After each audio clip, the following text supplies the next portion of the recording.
Hi everyone, and welcome back to Fresh BCSC Tech. In this tutorial video, I'm going to show you some of the new exciting changes and updates that have been made to Google Meet that can help you support your students who are learning in different environments, whether they're online, hybrid, in person, whatever you would like to use this feature for. So as usual, to get to Google Meet, you can go to meet.google.com, or if you just open a new tab on your Chrome browser, it's in the little Google Apps menu here. You scroll a little bit further down, Meet is one of the options there. And just as a disclaimer here, only teachers in BCSC can start a Google Meet. We have the settings so that they're the only profile type that can do that. Students can join Meets, but they can't create their own. So if they go to this menu, it's going to look a little bit different than for you. So if I've opened up Meet, I'm going to click Join or Start a Meeting. And to have the most advanced security measures in place to where the Meet ends when the teacher leaves and students can't rejoin it, you're going to create a nickname for your Meet. So sometimes I just type in my name or the class name. So for this one, we'll do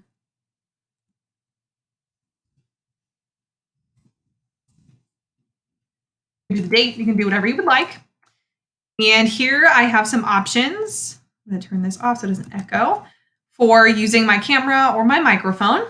And this little button here is one of the new features. If you haven't noticed this one before, it is a background blur. So if you have your camera on, you can select this and it blurs your background so that it's only you that's in focus. So if you have students who want to have this option, this would be something you can show them. They also have this feature available to them, as do our teachers. So I can turn that off right there. If your camera or your microphone isn't showing up, if you click the three dot button here, this is where you have a little bit more options there. So what I'll do is click Join Now. And I am in my Meet. So here is just the typical join instructions. So only those within BCSC can join. I would share this Meet nickname with my students, and that's what they type in to join this Google Meet session. If I give them the link, sometimes security settings aren't always the best there. So I always just give my students the meet.google.com link, and then I give them this code to enter to join our specific section. I wouldn't use the link right here, but if they wanted to dial in, they have that option. You can directly add people as well. So here is where we have some changes in our settings. I'm going to turn my camera off so you don't see me on here twice. All right. So if you notice across the bottom here, there's this little blue icon, and that is something that is new. If you click this, these are the meeting host controls. So the person who created the Meet, the host, is the one who has all of these options. If you're a teacher and you're collaborating with other teachers and they join, they won't have this option, only the host does. And what this does is it allows you to have some control over the settings in your Meet.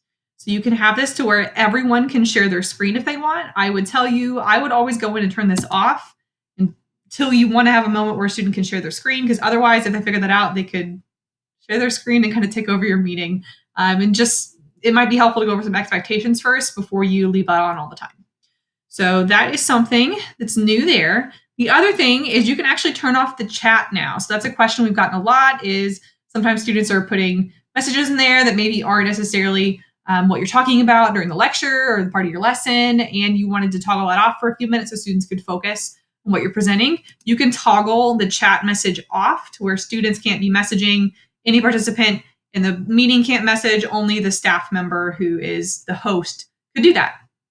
The other option here is quick access.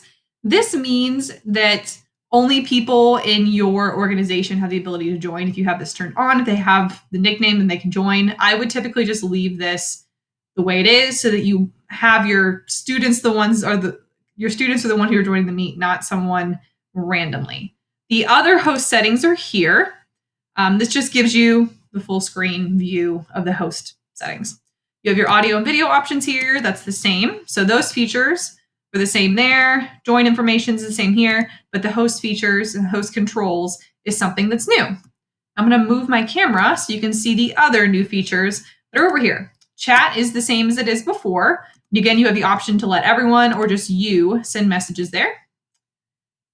Shows everyone who's on the call, same as before. You can also open up host controls from here as well if you wanted to. Again, more options to open up those controls. The other thing that's new over here is if you click the three dot button, this is a pretty awesome feature if you've been using it, you can also open a Jamboard whiteboard session directly in a Google Meet. So a lot of you have been using this to explain concepts to your students or to have them do little quick formative assessments. Some of you set up a Jamboard and your students have little Post-it notes. They write their name on it and they drag and drop the Post-it note to where they're feeling, whether they're feeling, I have this or I need more practice. You can do that directly here in this menu. So if I click open a new Jam, I can choose one from my Google Drive. I've already made one, or start a new whiteboard. And it tells you right here, the link to the Jam is sent to the others in the meeting. So it opens up a new window here. All right. And if I click share, I can also share the link here and change some of the settings, but everyone else in your meeting will also have this link shared with them in the chat. So they have access to it, to view it, and you can change the settings there to where they can do a little bit more with it. So that's kind of a cool thing, is that you can do that easily from there instead of having to open up a new tab, share it, do all that business in advance, or opening up more tabs in your meeting than maybe what you want. Kind of a cool feature there as well. All right. So other things, and it also puts it as an attachment right here. So move myself over. If you noticed, as soon as I opened that Jamboard, this little paperclip popped up. That's because it is considered to be a file associated with this meeting. So your students could see this and open the Jamboard on their screen if they needed to. It opens up. I can write on it, do whatever I need to do, rename it if I need to, names it after the Google Meet session. But that is another quick way to open up Jamboard directly in a Meet. Is in a new feature that is fun. Other things here, the layout has changed on Meet as well to where you can view more people's screens at once, up to 49. If you do the tiled view, you can swipe this over to 49 so you can see all of your students if they have their cameras on.